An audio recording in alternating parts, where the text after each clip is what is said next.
So we're going to follow up today with one of MUFSO's most popular events. It's our award-winning CEO panel, and it features the restaurant executives representing billions of dollars in food service and nearly 100,000 stores worldwide. It's an amazing group.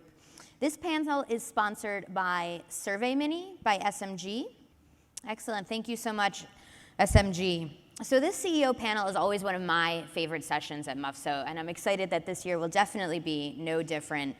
These Golden Chain winners really represent the best of the industry today.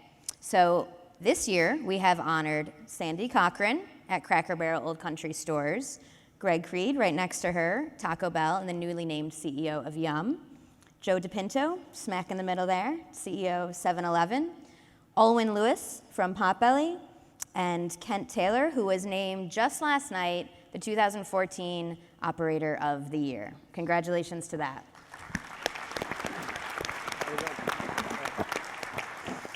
And partied pretty hard last night, too. Little bit, yeah.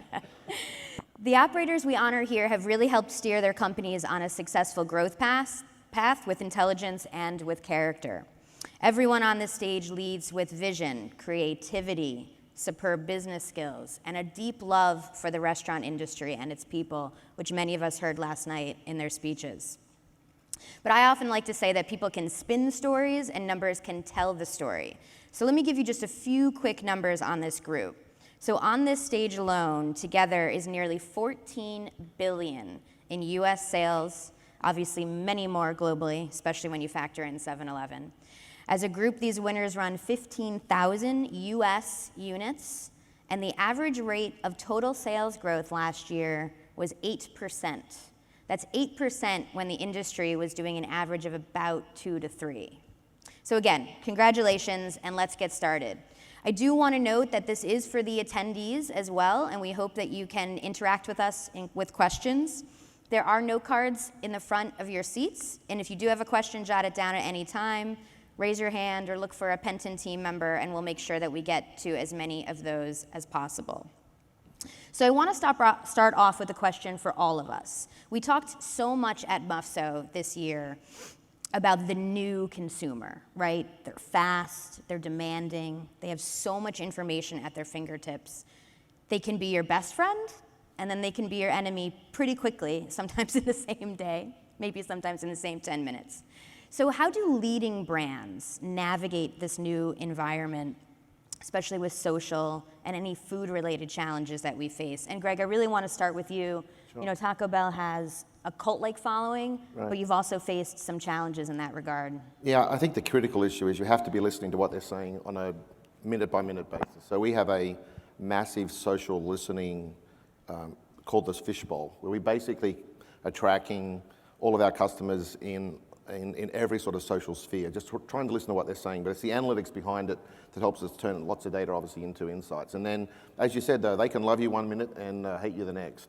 You can live by the sword, you die by the sword. But what you can't afford to do is not have a sword, right?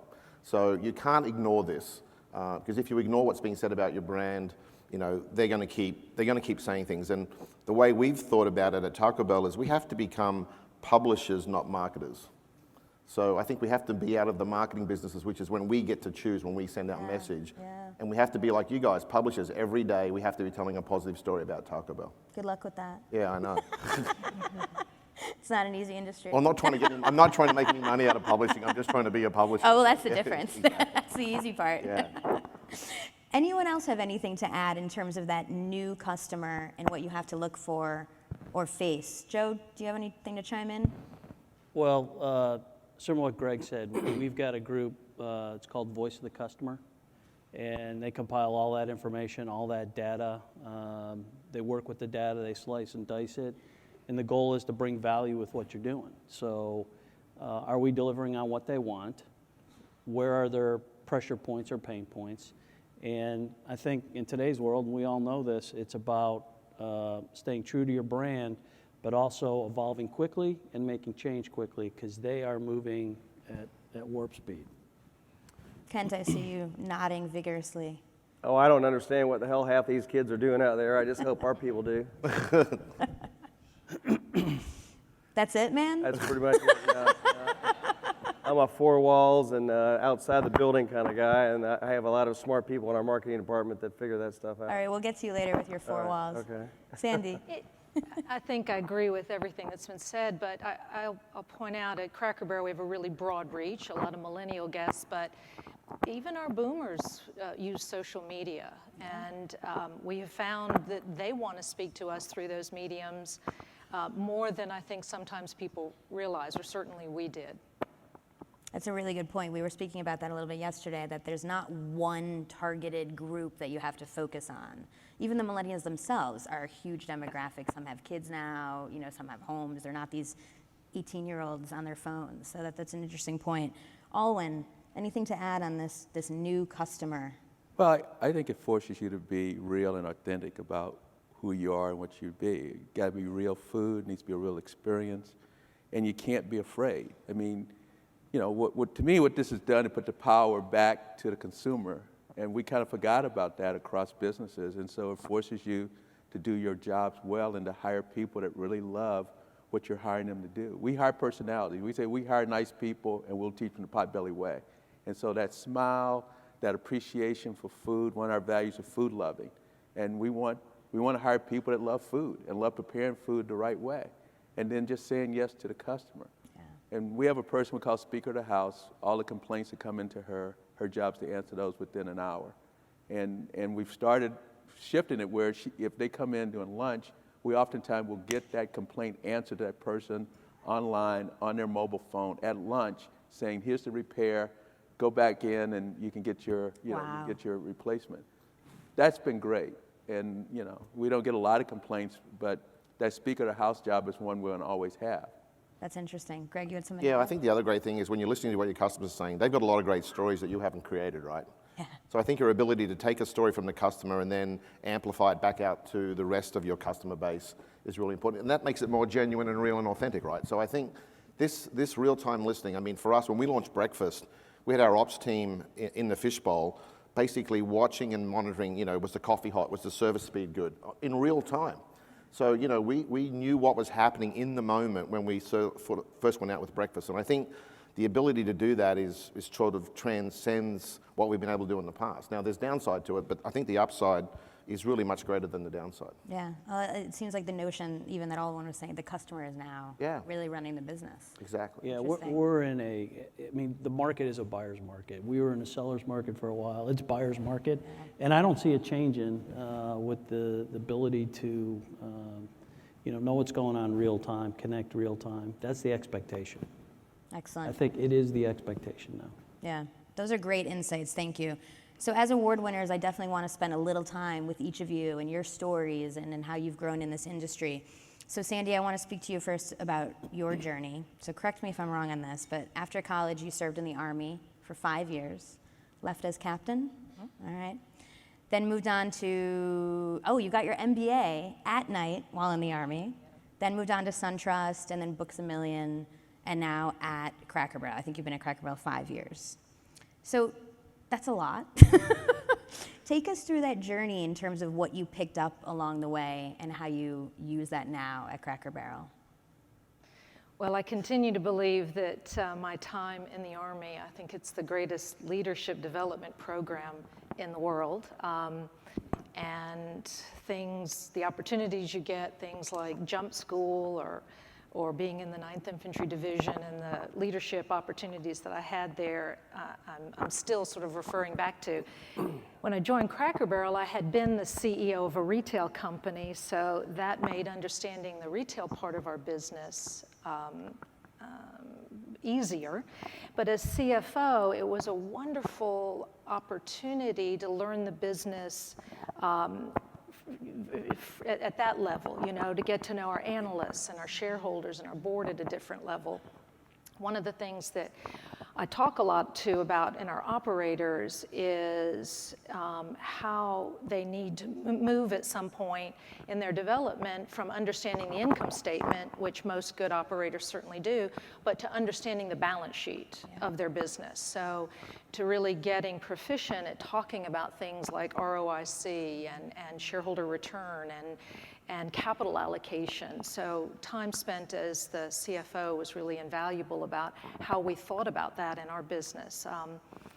When I was named COO and president, gosh, our restaurant operators did a phenomenal job of very patiently trying to teach me the restaurant business, which is, as Greg and I were talking before, it's relentless and incredibly rewarding, but sort of at the point of attack, delivering your brand and really understanding how challenging that is in our industry and how critically important it is to understand how to deliver your brand promise. That was a real important phase. So when I moved to CEO, I had the benefit of our prior CEO, stayed as executive chair, and I'm just delighted to be part of this tremendous brand.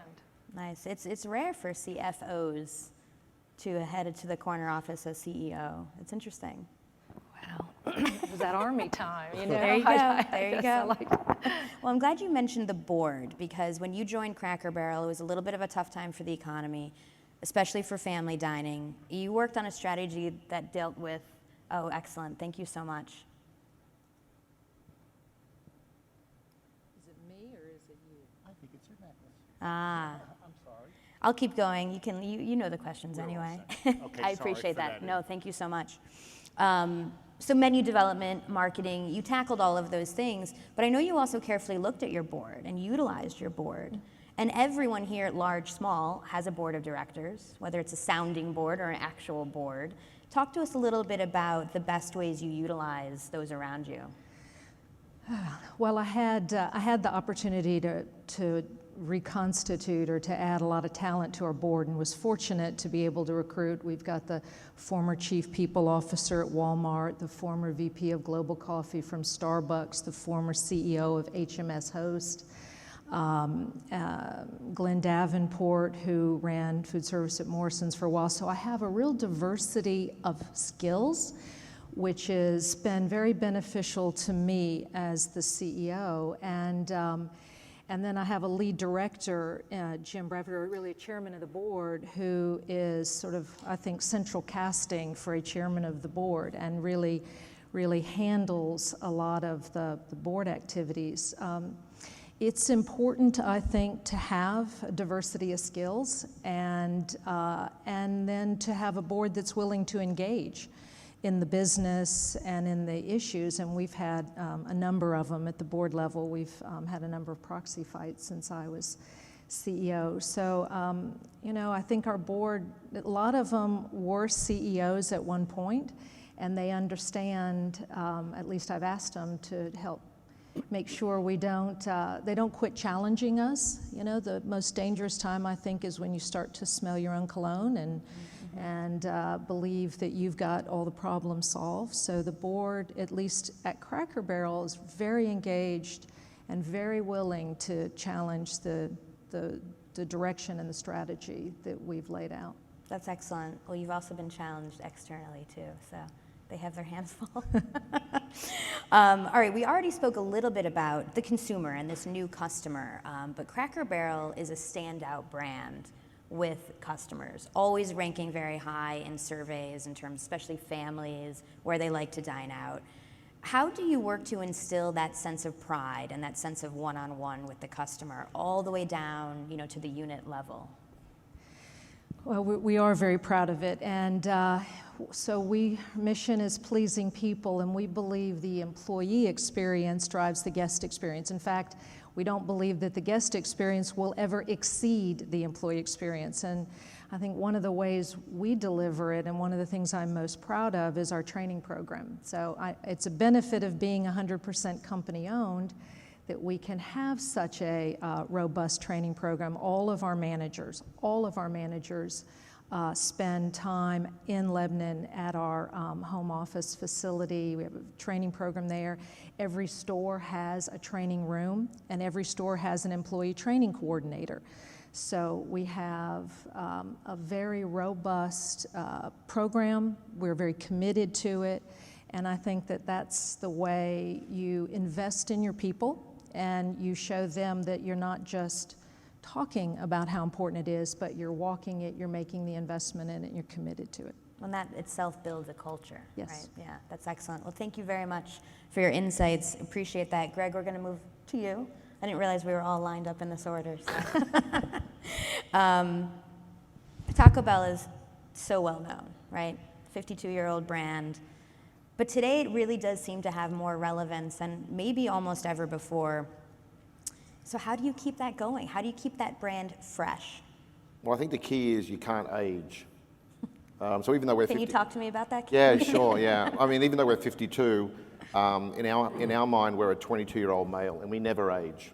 So every year, we have to be 22. So the key is to make sure that you don't wake up one day and realize you've turned 30. The other thing is to make sure that you know what the 17, 18, and 19-year-olds are doing, because they're going to become 22. So I think the key for us is really just to make sure we don't age as a brand. We have to therefore be really relevant in the moment, but we also have to understand what trends are coming along so that we can be on the front end of those trends. So I think that's really critical. Yeah. And in terms of menu, that's what you're looking at as well, is your core demographic, but what others might be searching for? Yeah, I think you have to be true to yourself, right? You cannot, what I think where brands go wrong is they go chasing customers. And they, I have this my favorite saying, which is, what are the 3 top selling things in the restaurant industry? Hamburgers, chicken sandwiches, and French fries, and we don't sell them.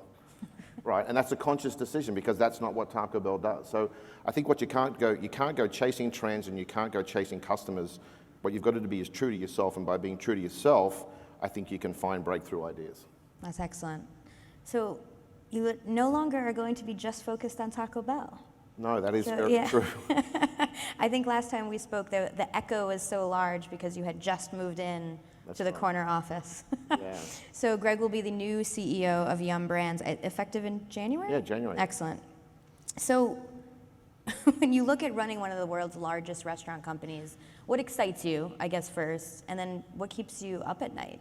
Well, I think what excites me is the culture that we have at Yum that David Novak has built. I always sort of say it's leveraging culture to fuel results.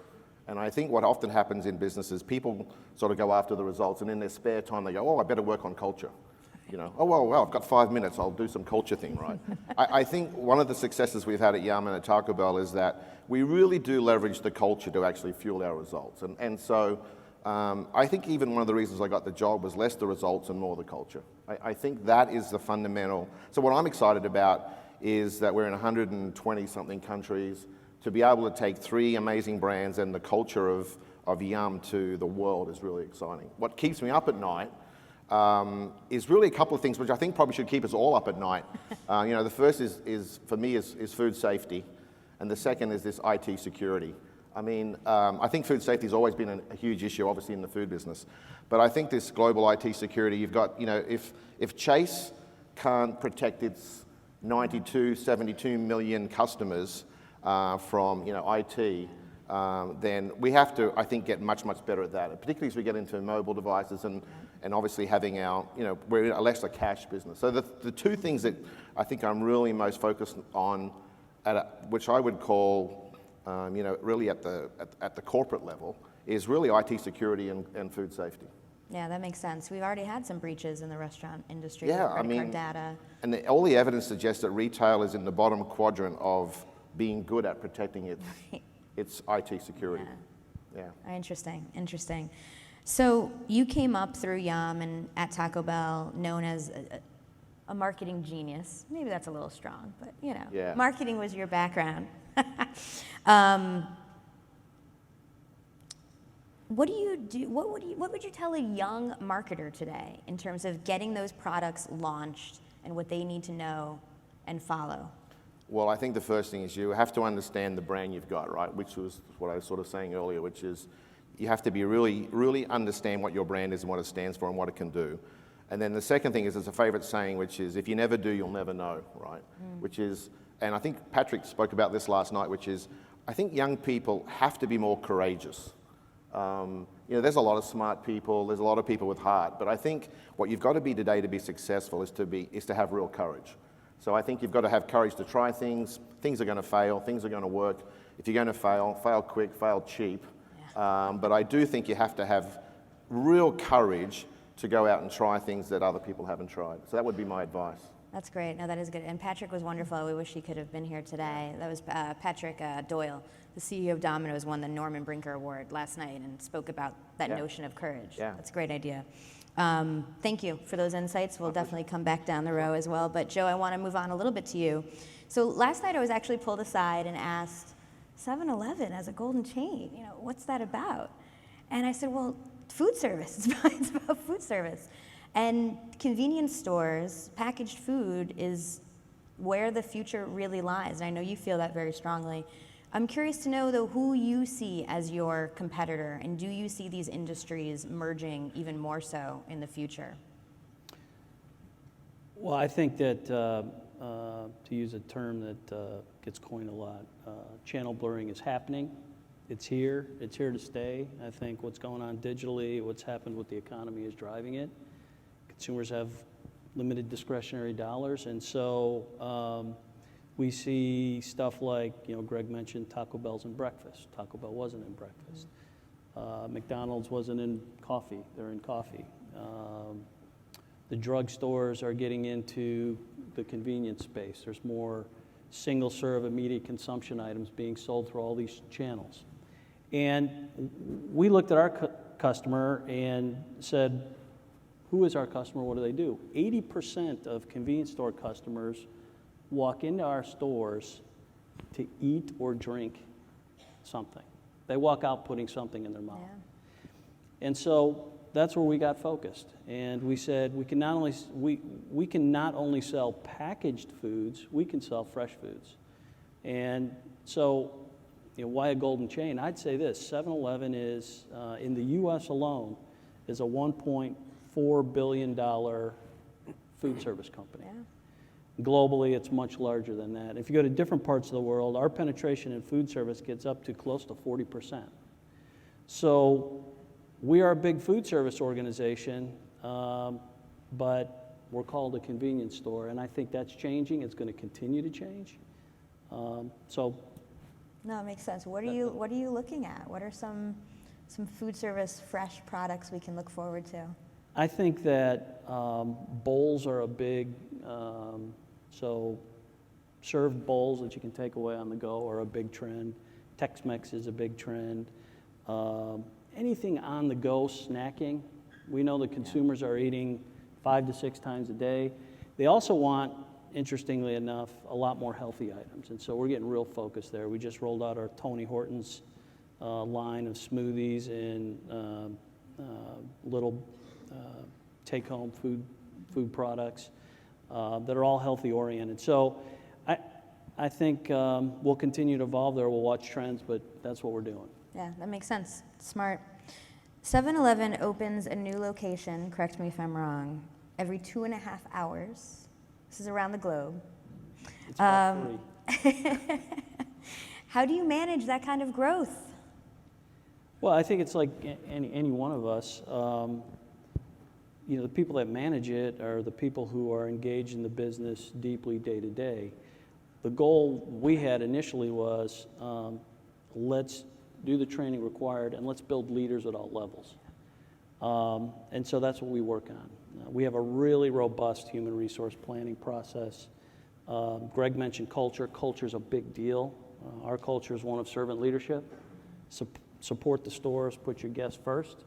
And everything, when we evaluate folks on their performance, it's not only evaluated on how they do results-wise, but what are they doing to get the results? Are they following the cultural dimensions that we're setting up around servant leadership? That's great, and that's a wonderful transition to the next topic. And I know this was a while ago, and everyone asks you about Undercover Boss, which is a hit show where CEOs or executives kind of go undercover into their own organization. But I know you learned a lot from that, and I know you learned about franchisees and the people that work at 7-Eleven, and I'm hoping you can share, some of your largest takeaways.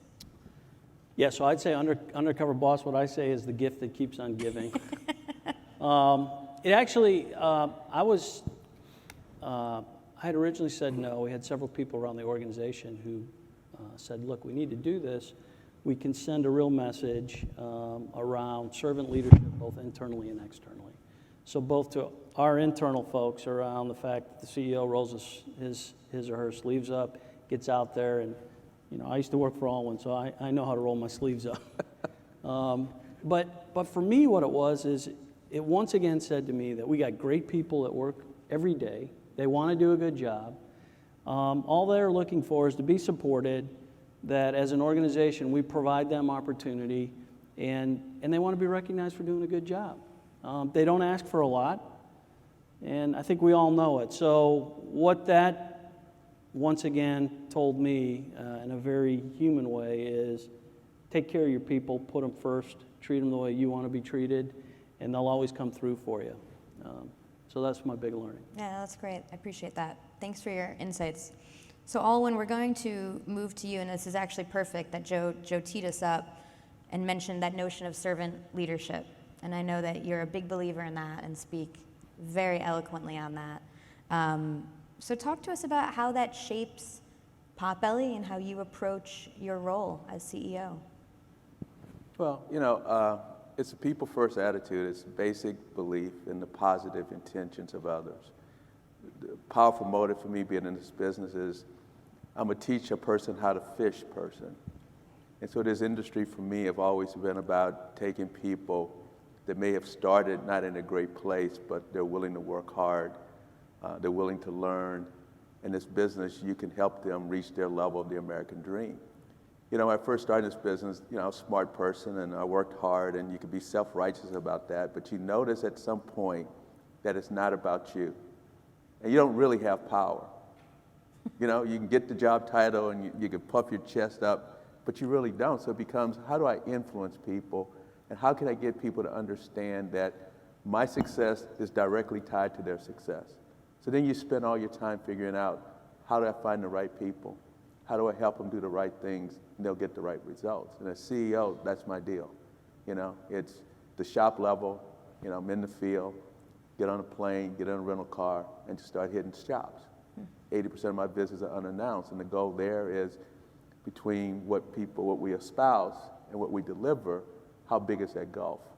And can, by my actions and the actions of the organization, can we get that reality tighter and tighter to what we want? And it's just an opportunity. My mindset is walk into a shop, can I have a life-changing experience with someone in that shop? Doesn't always happen. But if you don't have that mindset, it never happens. And it's just being in the moment, and it's for them.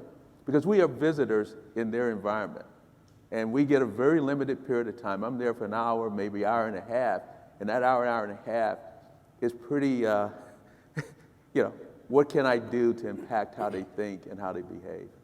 And so it's the people first thing, and it's, you know, the size of our organization allows me to have that impact. It is through culture. You don't come through David's school at Yum, and you understand the power of culture, and obviously that's a big part of who we are, and culture is important. We're in the shops at the front line 2 to 3 times a year teaching values, and trying to get our kids to understand how those values relate to them and how it can impact their lives. I do think this industry teaches life skills, and very potent life skills, how to sell, teamwork, professionalism, how to behave, how to make money. Those are all things, and I say whether you stay with us 1 day or 20 years, those life skills can help you. And so. That's fantastic, thank you. It's true, I mean, there are many that start in the restaurant industry, it's their first job, it's the first time they need to show up to work on time, work with the team, deliver a product, talk to customers. That's excellent. So you spoke about the people that you need to hire, right? And the way that they need to treat each other and the brand. You mentioned it earlier, but didn't get into it. It's the Potbelly way. So talk to us about what you look for in the people that work for your brand. We want personalities. People can smile, people that want to have fun around food, and people that love customers. I've spent a lot of time in the industry rolling out, you know, customer service programs, trying to convince non-maniacs to be maniacs. That is a hard job, you know. And it's always fool's gold to say, I'm going to promote you to shift leader. Now, you haven't smiled 1 day in your life here, but I'm going to promote you, and by that promotion, you're going to start smiling. It's this notion of hire hard and manage easy.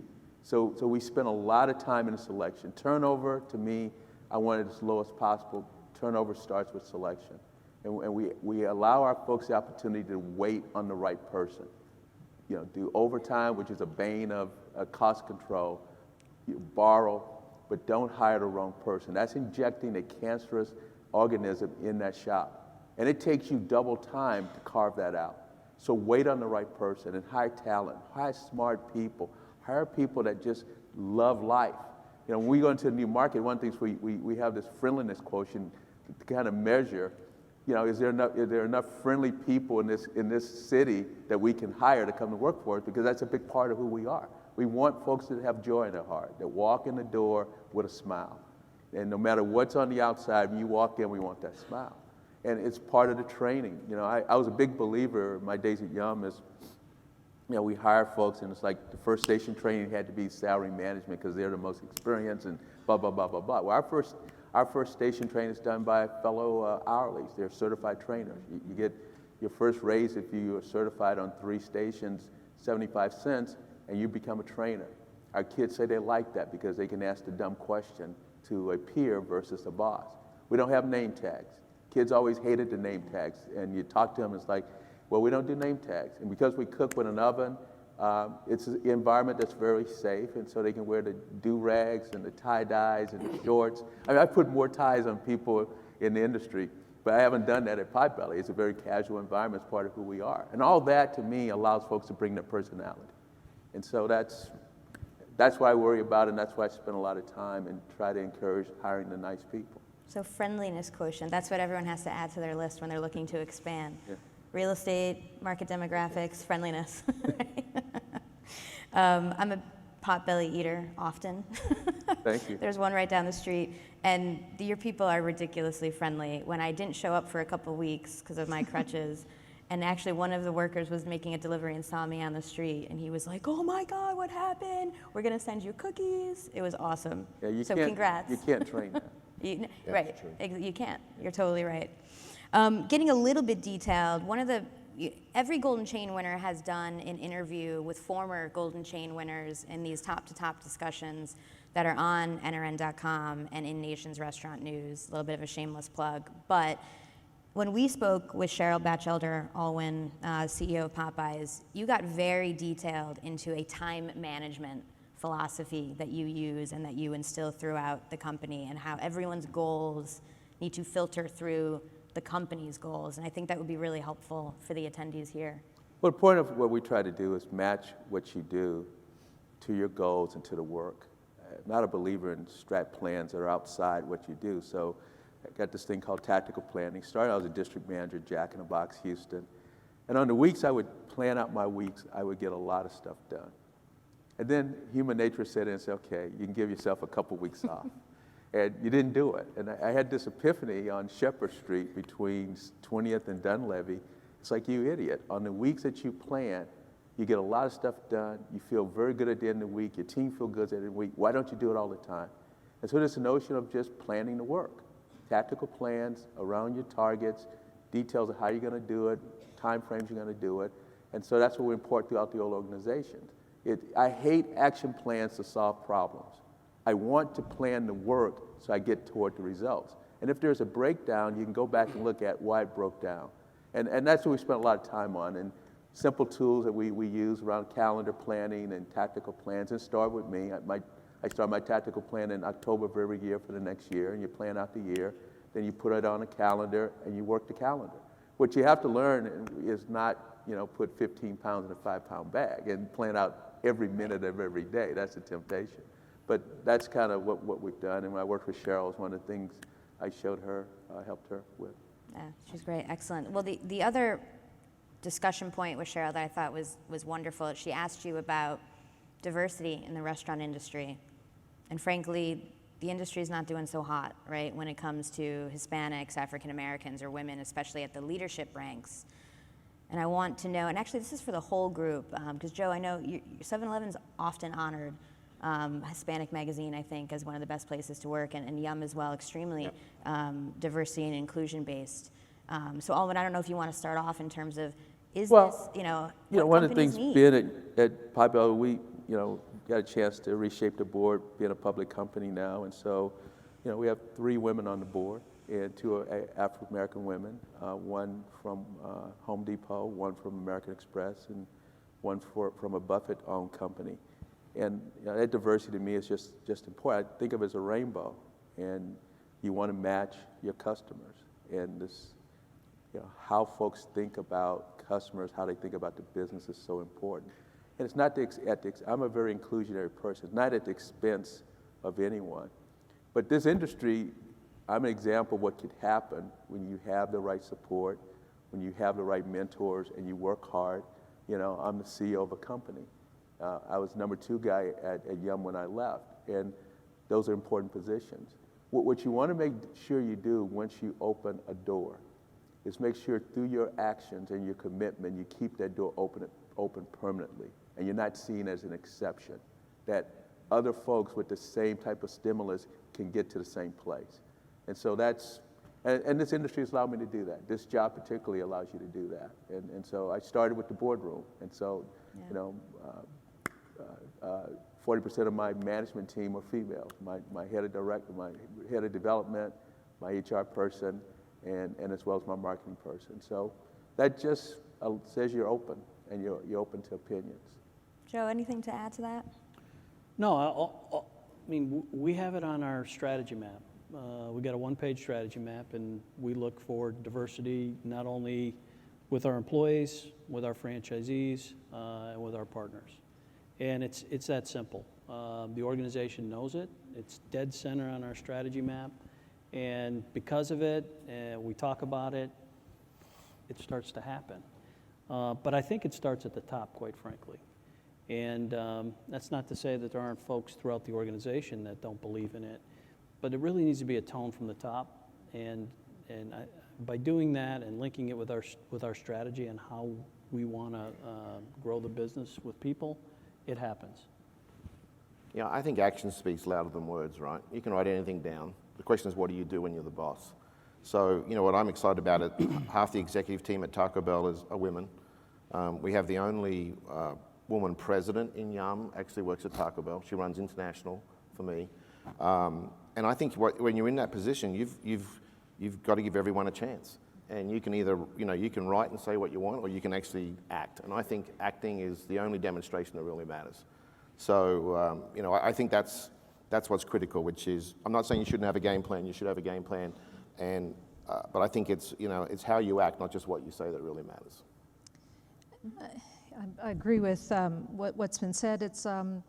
And I'm proud of the commitment that we've made on our board. We have women, we have African Americans in my team, the same thing, but it's good for business. Yeah. We're all looking for talent every day, and to not be inclusionary and to be open to sort of the entire pool that's available to you would just be short-sighted as business people. Mm-hmm.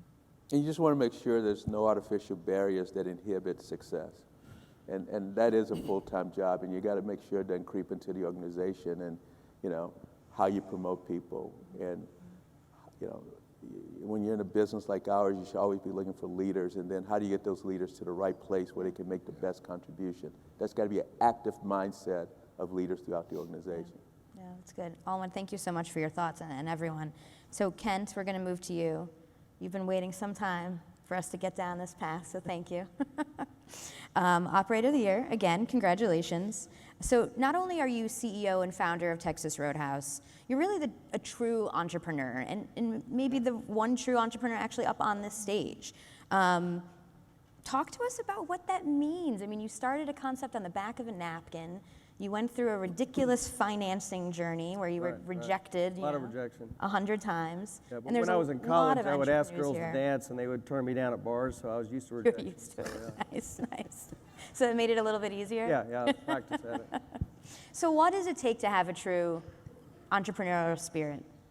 I think you typically just don't fit in other companies, because you want to do things your own way, and so eventually you get smart enough to figure out you better try something on your own, because you're not going to last very long at all these other companies. That was my trail. You didn't last. How long did you last at Bennigan's? I think I was good there. I got turned down by Bennigan's for some of these ideas, actually. They said, no, that's not going to work. And I'm like, okay. And then I think at KFC I was breaking the rules, doing some things, so I got in trouble there as well. So I figured I better start my own thing. Do you get in trouble with yourself? What's that? Do you get in trouble with yourself now? Oh, of course, yeah. I do things and I'll look in the mirror and go, what the hell's wrong with you? I approve all of our sites, so when a site doesn't work, I can blame myself. Nice, that's good, that's good. So we haven't talked a lot about food here yet today, which is the hallmark of what we do, well, what you do, and what I eat. And Texas Roadhouse is really known for its, its fresh baked bread, right? It's scratch cooking. That's hard to do today from a cost perspective, ops perspective. What kind of commitment does that take, and how do you instill that through the organization? No, we have meat cutters in every restaurant, and then for every 8 to 10 stores, we have a product coach, which just focuses on food, and we've just recently added a service coach for every 8 to 10 stores focusing on service. And so we want to dial in as tight as we can on every aspect of doing legendary food from scratch. And the customers love it? Hopefully. Well, and you're dinner only, right? And so Yeah, that that's helps. correct. Yeah, no, I don't like lettuce. I love lettuce, and so I want to make it at 4 o'clock before we open. I don't want to make it 10 in the morning. That would be lettuce abuse and having it sit out all day. So I can't do that. Lettuce abuse. That's right. I love it. So beyond the food, we talked about culture, all of us did, but Texas Roadhouse has an extremely unique culture, but also from a business perspective, your GMs and owners are part of the business. That is correct. So if you run strategy? a store, you have to pay us $25,000 for the opportunity to run a store and get 10% of profits. If you're an area manager, you have to pay us $50,000, and you have 8% of the profits of all the stores you oversee. So they're true partners, and they have to sign a 5-year commitment in one location. So I don't move them from here to here. I want them to become embedded into their community. So how do you do that? How do you find those people, and then is that part of the culture building that you want to see? It's not hard to find them. They're lined up wanting to join, actually. Well, for you now. Oh, yeah. At the beginning. In the beginning, no, it was tough in the beginning because we weren't well known and people had to take a chance. But you find those people that maybe didn't fit so well in other companies that wanted to take the risk and be their own, like an area manager for us, or we call them market partners. It's like they're running their own company, and we give them a lot of autonomy to run their own brand, I guess. In casual dining, it's been a tough environment, not for you. And your growth Beef costs are very tough right now, so I think it's tough for everybody. Yeah. Everyone, yeah. We'll talk about that. What are you doing to help that? Different cuts, pricing? No, we are just trying to dial in tighter in the meat room, ask our managing partners to get in the meat room and make sure we have less waste. Oh, that's smart. Things like that. Yeah. And then we might promote some of the items that have lower food costs. All right. Growth. What does growth look like for Texas Roadhouse? We're still growing 28 to 30 domestically a year. We are just getting ready to open in Philippines and Taiwan. We're in the Middle East. And then we're looking at some other countries as well. South America, Brazil specifically. So your team was ready to party last niite. Yep, It was they're awesome. always ready to party. It was awesome. I don't know how many are here this morning. I see some of them over there. They have sunglasses on, I think. How do you stay accessible? To the unit level? You traveling all the time? Yeah, I travel all the time. Everybody's got my phone number, so if they want to ask me something, they phone me because I'm not very good at email. So I like to talk to them anyway. You're good on the phone? I'm good on a good phone, yeah. All right. Well, thank you again, and congratulations again. It was fantastic.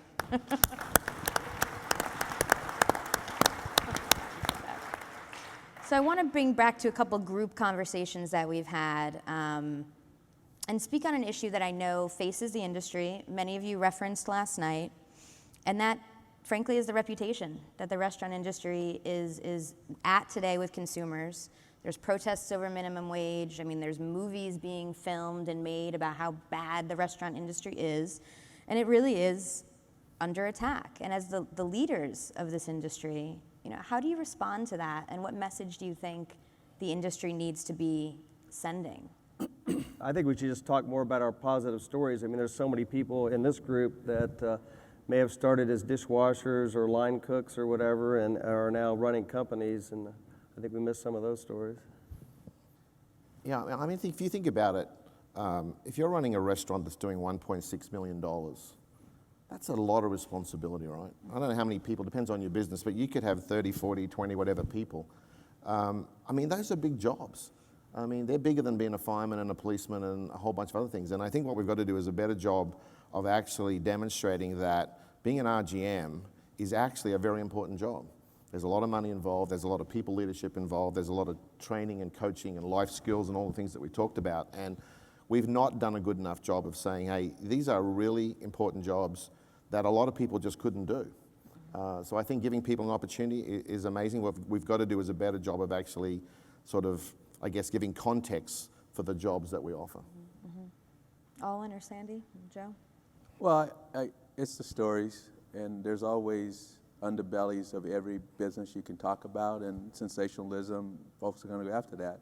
The counter to that is every day you have this tremendous group of owners, managers, executives waking up, trying to do the right things for their customers. And, you know, we are in this customer service business in a real time, in a real way, and I'm proud of this industry. I'm proud of the safety of the food. I'm proud of the people. I mean, you think about how many people we feed a day in this country through this industry, and those folks can walk in with zero fear. Who else could say that? And it takes more than, I was a PhD student thinking, last night I talked about it.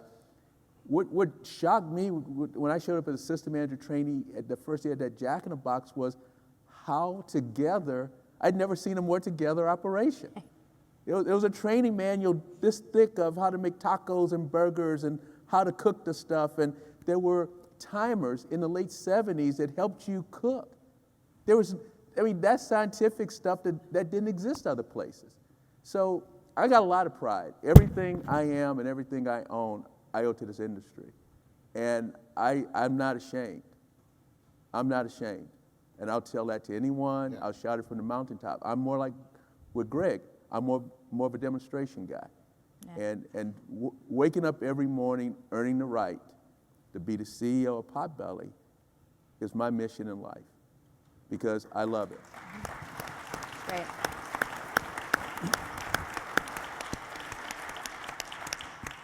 Those are hard comments to follow, but Kent or Sandy? Well, a Cracker Barrel manager has got over 100 people. Right. We're open 114 hours a week, and it's a retail business in addition to a restaurant business, enormously challenging. But my teenage daughter, when she went to work as a server, I said, babe, this is the ultimate pay for performance. You're going to be multitasking. This could be one of the hardest jobs you do. And I really think a lot of Americans think back to their first jobs in our industry, and it's their first experience, like all of us have said, with a boss, but they look back on it fondly, I think. And as I said last night, I'm encouraged that at least according to that one poll, the Gallup Work and Education poll, people perceive the industry positively. Yeah. So that's some optimism. Yeah, I like that.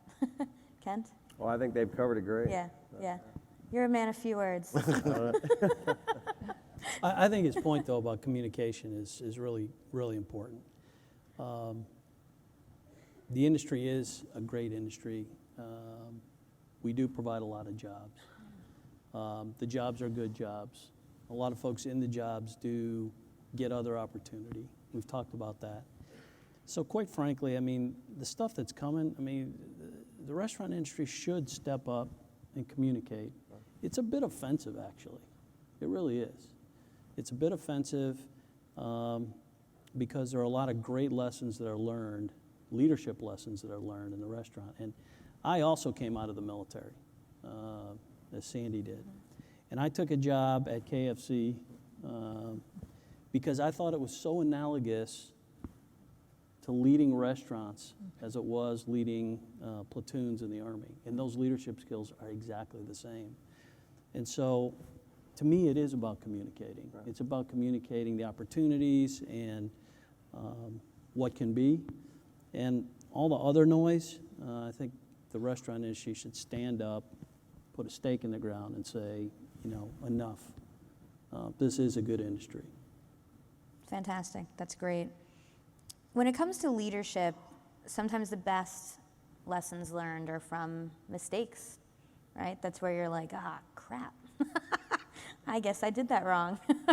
So share with us what your best mistake was, because it gave you future insights. I'll say our 3 of the first 5 stores failed. My original investors bailed on me, and I had to find new investors. So failure's a good way to learn a lot. So I had to improve the food, improve the way the building looked, everything else.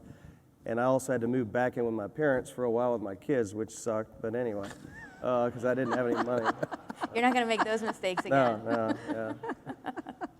Excellent. Anyone else? Biggest mistake? I took a job for money, solely for money. I'd married, moved to California, picked up a family, a wife and 2 kids, and my take-home pay was $32 less a month than when I was single.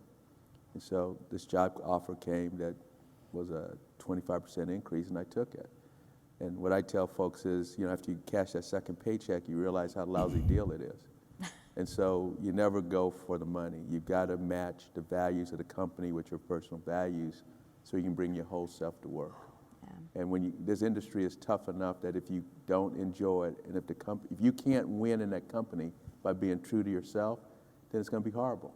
And it becomes drudgery. So going just for money, it's not the deal. That's a great message for everyone here. I mean, I think everyone here is passionate about this industry, or they wouldn't be sitting in this room. I don't think I know an industry that has more people who just love what they do, because you have to. It's really hard work. I don't do it. The biggest mistakes, Joe or Greg or Sandy? Oh, I've had plenty. There was one when I was back in Australia working for Unilever. It was a soap promotion, and we made way too much soap in the wrong sort of container, and unfortunately soap starts to turn into a mold after a while, right? So somewhere in a landfill in Sydney, there's about, a couple of tons of soap buried. And so fast forward 30 years, we launched Doritos, and the average Doritos shelf is 63 days. I was so maniacal about making sure we didn't have either too many or obviously not enough, because we weren't, we knew this was a big idea. So it took 30 years for me to sort of apply that life lesson, but I had never forgotten it, and it's stayed with me ever since. So they're just dots. I think all these, the good and the bad are all dots, and what you've just got to do is connect the dots in a new and different way. I like that thought. That's good. Thank you. Joe? Biggest mistake was deeply engaged in my job early on in my career. I got a phone call that my grandmother was struggling and congestive heart failure. You need to get home. You're gonna, she's not gonna be around much longer. And I had an important meeting. Young guy, took the meeting, got on another flight, flew in, and I missed her by 10 minutes. And the life lesson there is what we do is really important, but our loved ones, our families, they should always be number one, and she sent me that lesson. Thank you for sharing that. Thank you. Sandy? I think one of the biggest lessons we learned was we implemented some systems in the back of the house a few years ago. We called it Seat to Eat, and it really was designed to speed up the service, and we were really very proud of it and how we sort of expedited food out. And what we missed was that in doing so, we altered much more profoundly than we understood the relationship between our servers and our guests. And Cracker Barrel is a brand that has a lot of regular guests, and they didn't like being brought food by other people, and their normal server that always remembered that they liked the blackberry jam and that they liked their bacon extra crispy, and that was what was comfortable to them and what they loved about us. We disrupted, and we heard about it. We heard about it from our guests, and we heard about it from our servers very quickly. And it was a real important lesson, I think, for those of us that aren't out there every day at the point of attack, to realize that at the end, your brand is being delivered, every moment from your servers to your guests, and you better protect that relationship more than almost any other.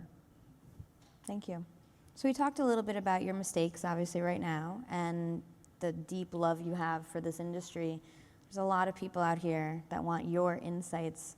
If you could give one solid piece of advice to everyone in this room for when they look to build their brands, to help their people, to grow their chains, to start their first restaurant, what would that one piece of advice be?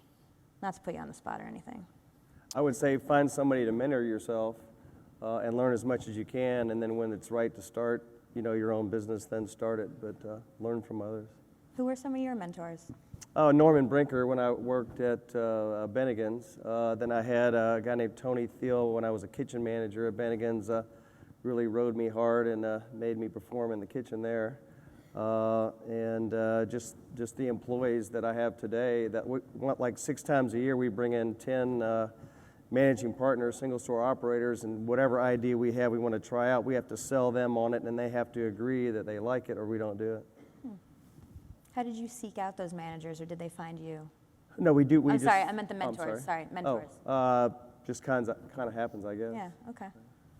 Aylwin, one piece of advice. Surround yourself with people smarter than yourself. Don't be the smartest person in the room. Excellent. I wish I'd have said that. That's really good.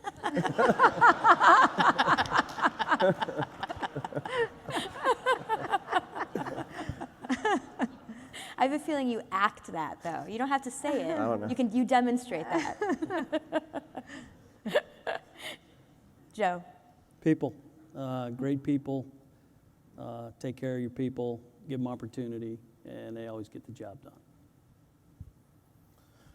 You won't always be right, but you always have to be clear. Actually expand on that, because that's a good one, and you've spoken about that. Yeah, well, I think, every decision, you cannot make every decision will not be the right decision, okay? But I think the worst thing for the organization is when there isn't clarity from the top. Yeah. So in my mind, even if you're going to be wrong, be clear and wrong is better than sort of ambiguous and sort of maybe right. I just think clarity is what organizations crave. That's great. Sandy. Get comfortable being uncomfortable. God, you guys are good. This is like, I asked for one that you're like spot on. So we talked about mistakes, we talked about advice. What are you most optimistic about? And it can be the industry, it could be yourselves, it could be your brands. What's your one most exciting thing that's coming down? Oh, me? Okay. Just the people that we have in our businesses and how excited they are and the new ideas they come up with, and just a lot of bright people out there that have joined our industry. Excellent. I'm optimistic about this country. We are America. We're Americans. We figure it out. Even if we have bad governments, we figure it out. And, we are still that beacon on the hill. And I've been fortunate to travel the world, 127 countries. And every time I get back in the U.S. airspace, I do a symbolic kiss the ground, because it's the best country in the world. Whoa, whoa, whoa, whoa, whoa. Whoa, whoa, whoa. Let me back up a bit. Can we be equally good, or can we? I love We're Australia. your best ally. I love Australia, Hey, but I'm still going to say we're the best country in the world. So I'm very optimistic about this country. Well, I'm worried and optimistic. I'm worried about what's going on in the digital space right now and the disruption that's happening with location services and freelance drivers and pickup of product. But I'm really optimistic that it's going to be a big boom and that it will continue to generate and help our economy. And that's good for the U.S. We're just going to need to adapt to it. But I'm really optimistic about that. So. Excellent. I think food's moved from fuel to an experience. And I think because it's an experience, that opens up endless possibilities. It's a bit like, do you wear clothes to keep warm, or do you wear clothes as a fashion statement? And I think you buy more clothes as a fashion statement than you need to keep warm. And I think the opportunity of food as an experience really opens up a vast opportunity for us, for all of us. And I think there can be some really big winners if they think about food as experience and not food as fuel. That's great. Optimism. I think we're one of the few industries that maybe Amazon is not going after, and I think we offer what people want and what they crave is hospitality and welcoming environments, and we're just incredibly well positioned to provide it, and I'm optimistic that we'll figure all these other issues out. Excellent. Well, with you guys on the stage, I think there's faith in that. All right, everyone, this is the end of the CEO panel, and I really want to thank all of our participants, as well as SurveyMini by SMG for sponsoring this session. So please.